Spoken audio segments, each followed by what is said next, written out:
Thank you and welcome to the show this morning. The topic this morning is the country of Iran from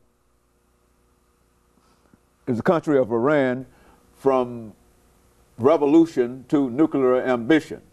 And of course we have with us to talk about the situation in Iran today Dr. LMadu.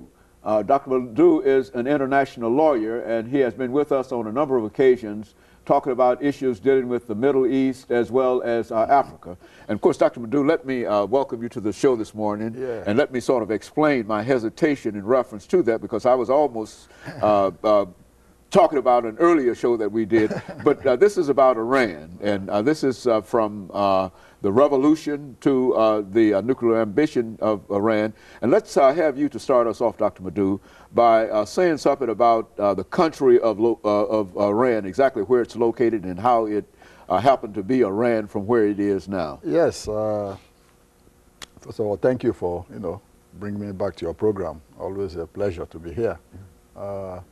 Iran, of course, most people know, is in the Middle East. Almost the size of Alaska, maybe a little smaller, maybe a little larger, but it's almost the size of Alaska in area. And with a population of about 70 million at the moment, as an estimate. It has borders, with several countries. Iraq has borders with Turkmenistan, has borders with the former, Soviet Azerbaijan, has borders with Pakistan, has borders with Afghanistan. So it's a country that's in the midst of all of these countries that are very restive. So you can understand, what the problem is. And population-wise, it's made up of distinct ethnic and linguistic groups. The largest, being Persian, which is about 51% of the population. Then you have the Azeris. Those from Azerbaijan are called the Azeris. They're about 26% of the population.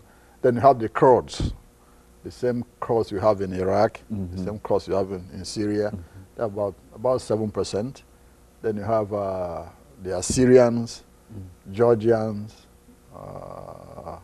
Arabs, making up the rest of the population. Religion-wise, it's a country of about 98% Muslim. Out of these, you have about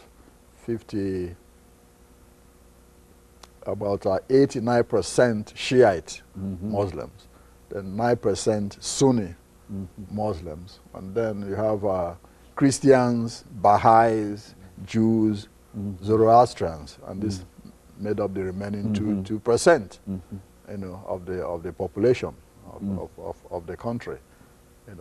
So looking at the overall population and language and religion, you see that this is a country that is not as homogeneous as some people might think.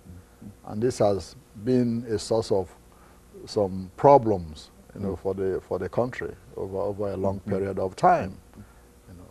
Politically, the Shah was there until 1979, when he was overthrown in a revolution. This is the revolution in Iran. Exactly, yes. The Shah was the absolute ruler of Iran until he was toppled, in 1979 by a popular revolution led by the clerics, in Iran. And what has happened was, prior to that time, 79, the Shah was perceived by the religious establishment in Iran and other Iranians, as selling out to the West because of his rapid modernization of the country. Before his overthrow, you had almost 500,000 Iranian students in the United States, studying and going back.